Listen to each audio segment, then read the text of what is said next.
Judge Arthur Hale sat at his desk, reviewing the case files. The courtroom was quiet except for the soft sound of his pen scribbling notes on the legal pad in front of him.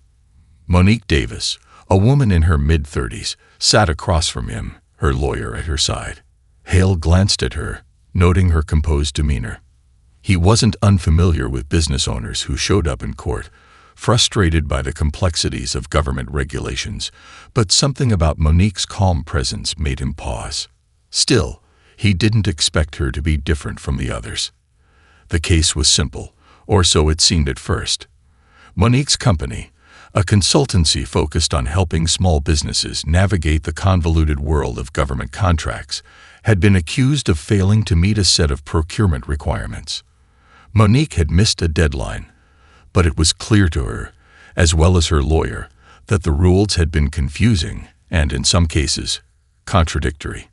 Nonetheless, the fine was stiff, a hefty amount that seemed disproportionate to the nature of the mistake.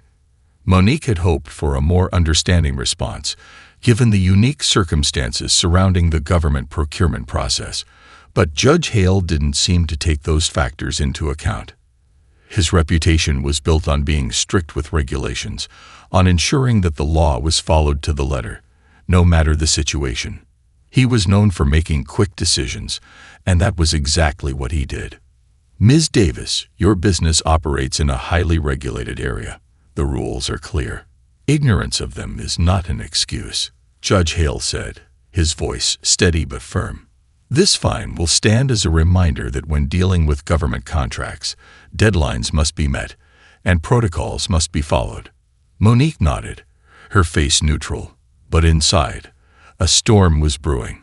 She had spent years learning the intricacies of procurement law, fighting for small businesses to have a seat at the table in a system stacked against them.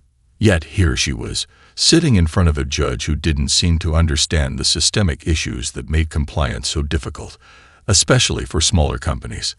The rules were designed with big corporations in mind, not businesses like hers. Your Honor, she began, her voice steady, but carrying a weight of experience. I understand the importance of rules, but I also believe we have to look at the bigger picture. The system that governs government procurement is deeply flawed. It favors larger corporations with deep pockets to navigate the red tape. For small businesses like mine, these regulations can be impossible to follow, and penalties like these only make it harder for us to survive. Judge Hale raised an eyebrow, intrigued by her sudden shift in tone.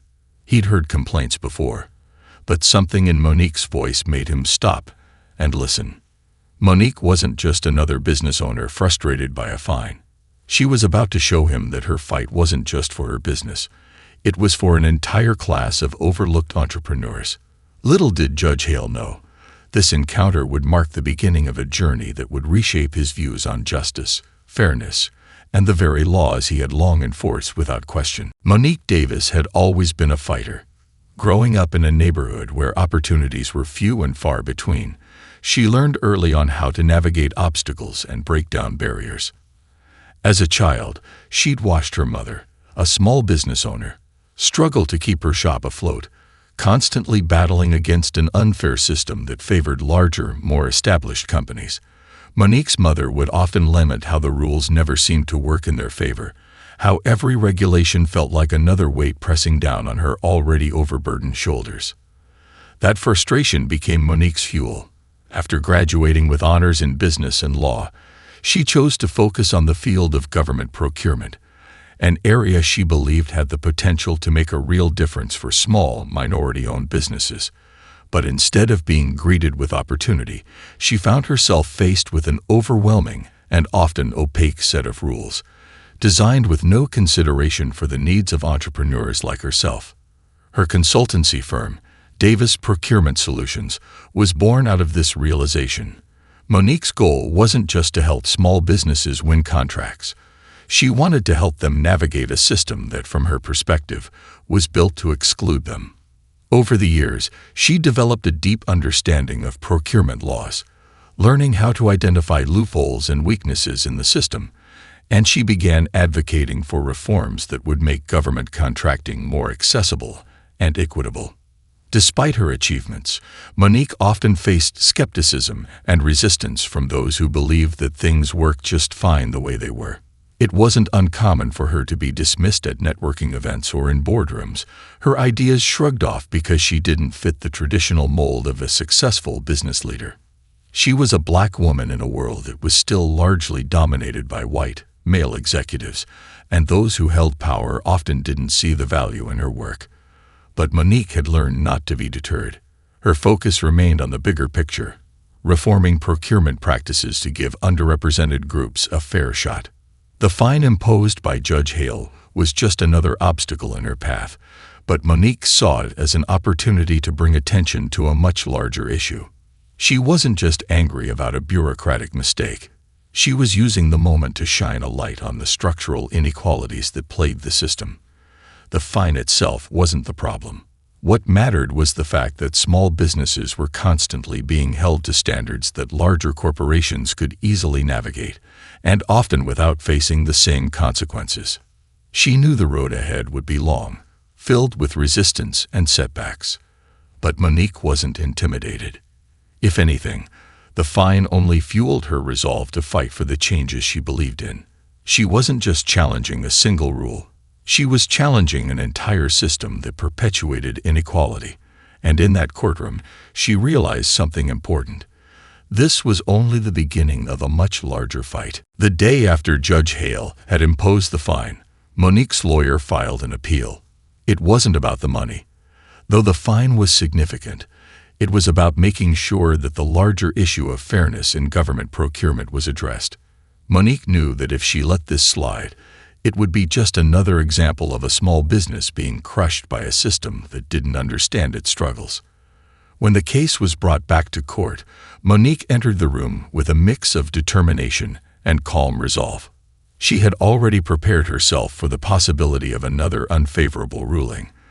But this time, she was determined to make the judge see more than just a technical violation. She was going to take this opportunity to open his eyes to a much deeper issue. Judge Hale, as usual, was already seated at the bench.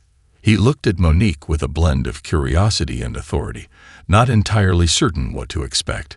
The previous session had been routine, with Monique making her brief comments, but now, the weight of the situation felt different. This wasn't just a simple legal dispute, it was turning into something much more significant. Ms. Davis, I trust you understand the gravity of the fine imposed. Judge Hale began, his voice still firm but with a hint of curiosity. I am open to hearing your appeal, but I expect you to present your case clearly and concisely. Monique nodded, acknowledging the judge's words. But inside, she knew that this was her moment. The time for tiptoeing around the issue had passed. She cleared her throat and began to speak. Your Honor, I understand the need for rules, but the truth is that the procurement process, as it stands, is designed in such a way that small businesses like mine are set up to fail. The regulations are cumbersome and confusing. When I first started my business, I couldn't even get a clear explanation of the rules. I was left to figure it out on my own, she said, her voice calm yet powerful. Judge Hale listened intently, his pen hovering over the pad of paper. He had heard stories of frustration from other business owners, but there was something about Monique's delivery that made him stop and think. She wasn't complaining. She was explaining a problem that, at its core, wasn't just about one missed deadline, but about an entire system of exclusion. I'm not asking for special treatment, Monique continued. I'm asking for fairness. Small businesses, particularly those owned by minorities, face insurmountable obstacles when trying to secure government contracts. The process doesn't account for the challenges we face in meeting deadlines, in understanding regulations, or even in just staying afloat. If we can't comply with a system that is stacked against us, how are we supposed to compete? Judge Hale shifted in his seat. He was beginning to feel the weight of her words, realizing that this wasn't just another case. It was a glimpse into the cracks of a much larger systemic issue. For the first time, he wondered if he had been too quick to judge Monique's actions, too wrapped up in the bureaucracy of it all to see the bigger picture. Monique paused, letting her words hang in the air. She wasn't just appealing a fine. She was appealing to his sense of justice.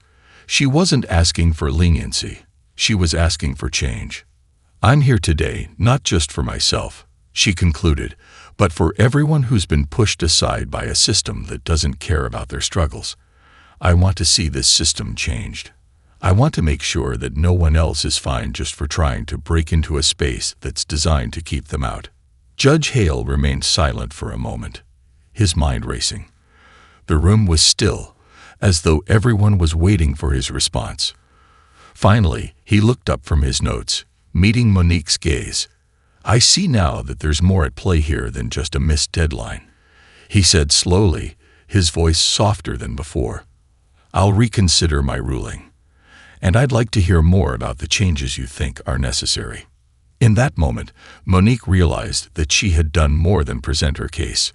She had begun to change the heart and mind of the very person who had imposed the fine. The fight was far from over, but for the first time, it felt like the scales of justice might actually tip in her favor. After their meeting in court, Judge Hale couldn't shake Monique's words.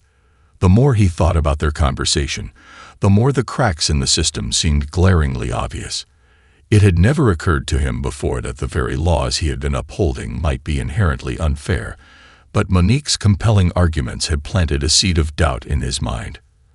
For days, he found himself reflecting on the complexities of government procurement and how it impacted small businesses, especially those owned by people from underserved communities. Monique had mentioned that she wasn't asking for leniency, but for fairness, something that had stuck with him.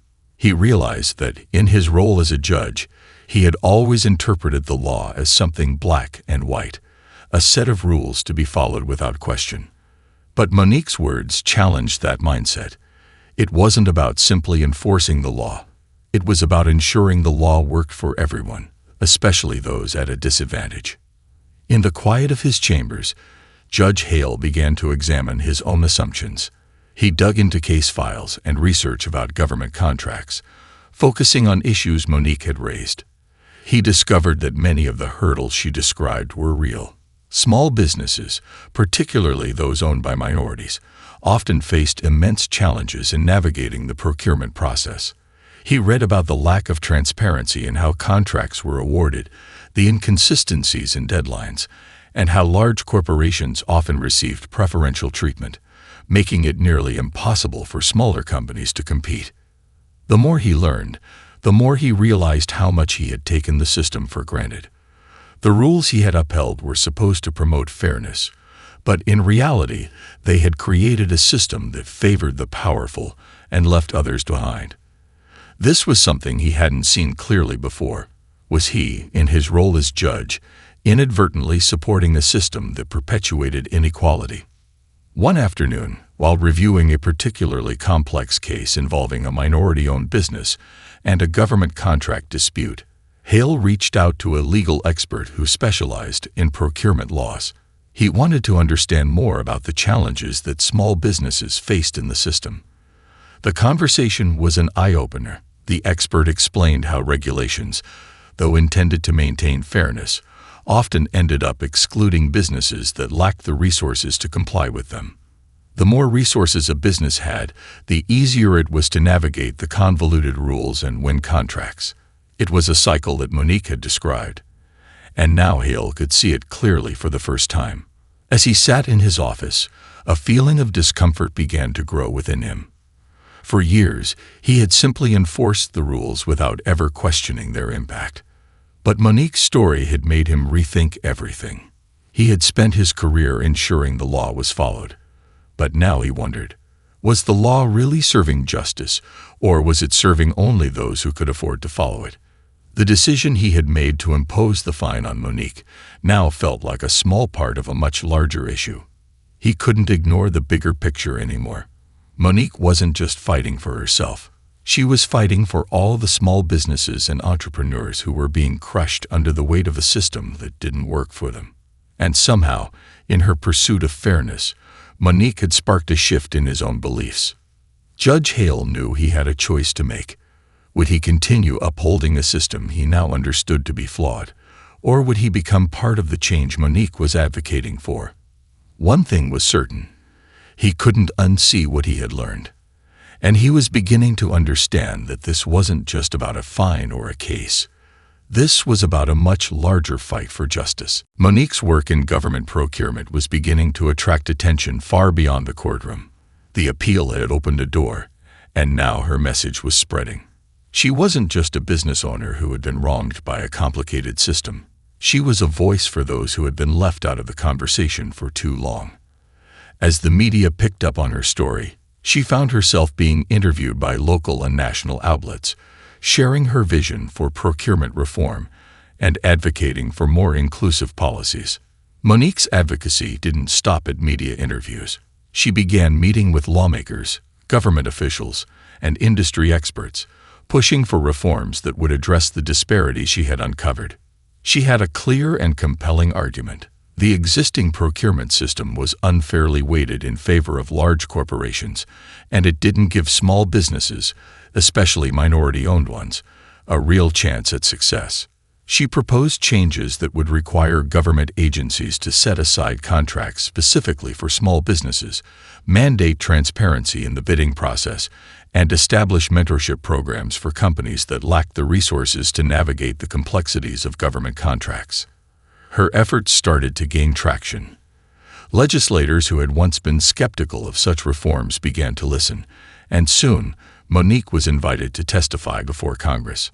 In a packed hearing room, she stood at the podium and laid out her case in front of an audience that included lawmakers, business leaders, and legal experts.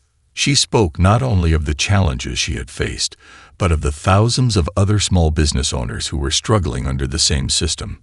Her words resonated with many in the room, and the conversation quickly shifted from "this is how things have always been" to "how can we change this for the better?" But the shift wasn't easy. Powerful voices in the room, those representing large corporations and established interests, pushed back. They argued that the system was fine as it was, and that making special provisions for small businesses would disrupt the free market. They warned of inefficiency and increased costs. But Monique didn't back down. She countered by highlighting the countless opportunities that could be unlocked if small businesses were given a real chance to compete. The reforms she advocated for weren't about giving anyone an unfair advantage. They were about leveling the playing field. The more Monique spoke, the more support she garnered. Advocacy groups began to rally behind her, and even some unlikely allies, former opponents who had once viewed her as just another frustrated business owner, started to see the merit of her proposals. What began as a fight for one woman's business had blossomed into a movement for fairness and inclusivity in government procurement. As Monique's influence grew, she found herself being approached by other business owners, particularly from minority communities who had faced similar struggles.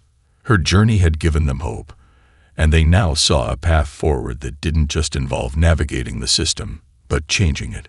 Amid all the attention, Monique knew that real change wouldn't come overnight.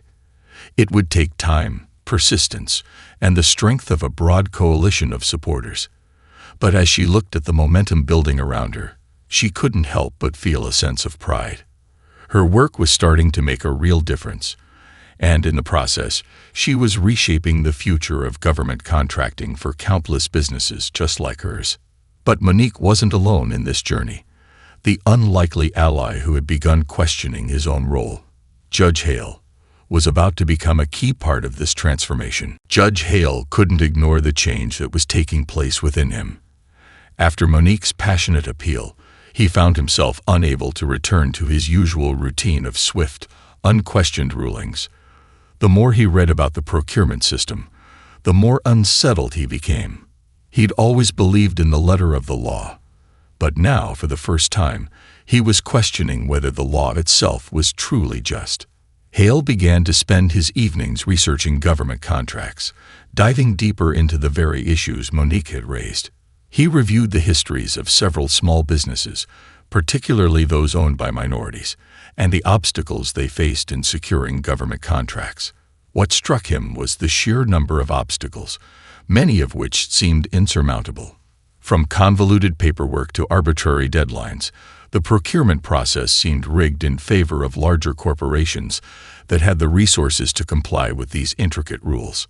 It wasn't just the technicalities that bothered him. It was the larger systemic inequality that Monique had described. Small business owners, particularly women and people of color, were being shut out of opportunities before they even had a chance to compete. It became clear to Hale that the procurement system was, in its current state, fundamentally skewed against people like Monique. Monique's case was now taking on a larger meaning in Hale's mind. He wasn't just ruling on a minor infraction. He was grappling with the real-world consequences of laws that had been in place for decades, laws that, instead of fostering fairness, were keeping a system of privilege intact. He spent nights poring over documents and listening to podcasts about procurement reform, learning from experts in the field, and even reaching out to former colleagues in the legal community for advice. It was a slow but necessary process of unlearning what he thought he knew. One evening, Hale attended a conference on diversity and inclusion in business, hoping to hear more about the challenges small businesses faced in securing government contracts. He listened to panel discussions on how the system failed minority-owned businesses and the struggles entrepreneurs like Monique had to overcome just to stay afloat. It wasn't just a matter of paperwork, it was a matter of equal opportunity. The more he learned, the more he realized how deeply entrenched these problems were. They were not just about unfair rules. They were about a mindset that had been baked into the system for years, one that was inherently biased. For the first time, Hale found himself genuinely questioning his own role in enforcing this system. He wasn't just interpreting laws. He was upholding a process that systematically disadvantaged people who were already facing extraordinary challenges. It was a sobering realization, one that left him conflicted, but also determined to understand how he could help. The more he thought about it, the clearer it became. He had to act. But acting would mean more than just changing his ruling on Monique's case. It meant acknowledging that he had been part of the problem, that his role as a judge wasn't just about enforcing the law.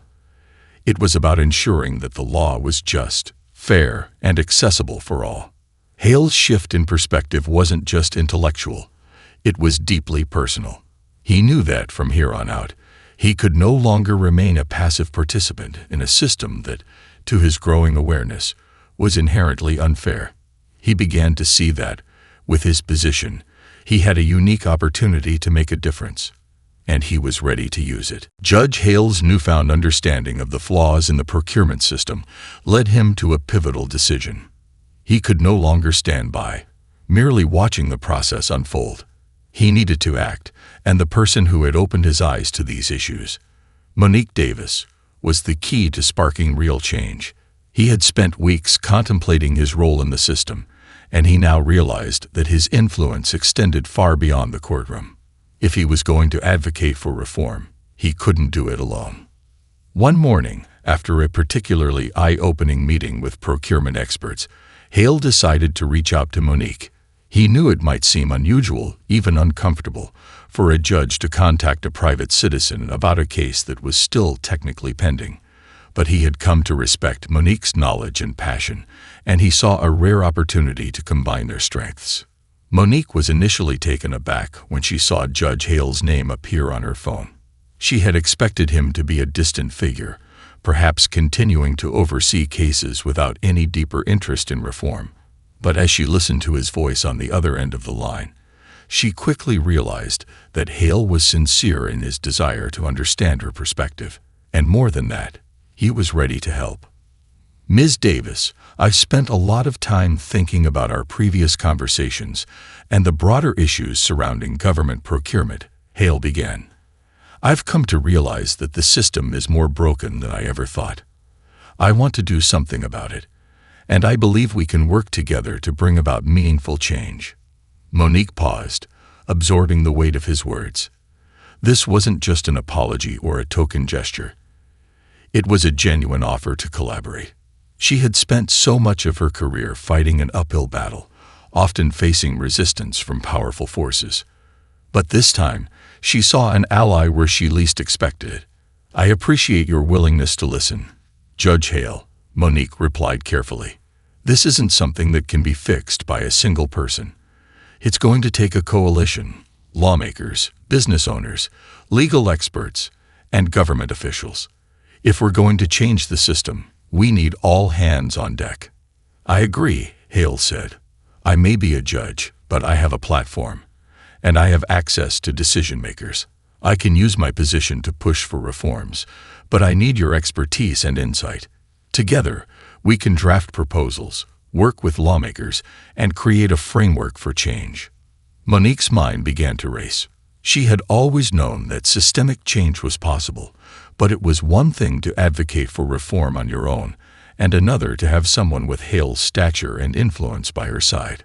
This partnership could amplify her message in ways she had never imagined. "Let's do it," she said, her voice steady with resolve. "Let's reshape this system together." Over the next few weeks, Monique and Hale met frequently to discuss ideas, formulate strategies, and identify key stakeholders.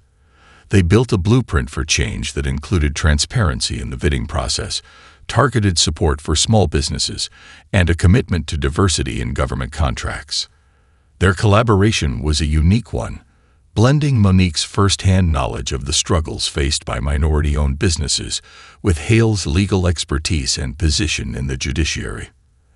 As they worked side by side, they both realized that their efforts were about more than just policy. They were about creating a future where small businesses had a real chance to succeed. Hale's newfound passion for reform fueled Monique's drive, and Monique's vision gave Hale the clarity he needed to see how he could use his position to push the boundaries of what was possible. Together, they were no longer just trying to challenge the system. They were preparing to change it, one law at a time. The partnership between Judge Hale and Monique Davis quickly gained momentum. They worked tirelessly, combining their knowledge and resources to draft a proposal that would overhaul the outdated and inequitable government procurement system. The blueprint they developed focused on key reforms, creating clearer pathways for small businesses, especially minority-owned ones, to compete for government contracts, ensuring greater transparency in the bidding process, and introducing mentorship programs to level the playing field. Monique, with her extensive experience navigating the procurement world, used her expertise to outline the practical steps needed for businesses to succeed in the system. She crafted a detailed plan that addressed the systemic barriers that small business owners faced, offering concrete solutions that could be implemented immediately. Hale, with his legal background and judicial influence, worked behind the scenes to garner support from lawmakers and fellow judges. His newfound understanding of the disparities in procurement made him a powerful advocate for change. Together, they presented their proposal to a select group of policymakers, government officials, and industry leaders. Their presentation was met with a mixture of skepticism and curiosity, but Monique's passionate delivery and Hale's measured, thoughtful approach convinced many of the need for reform.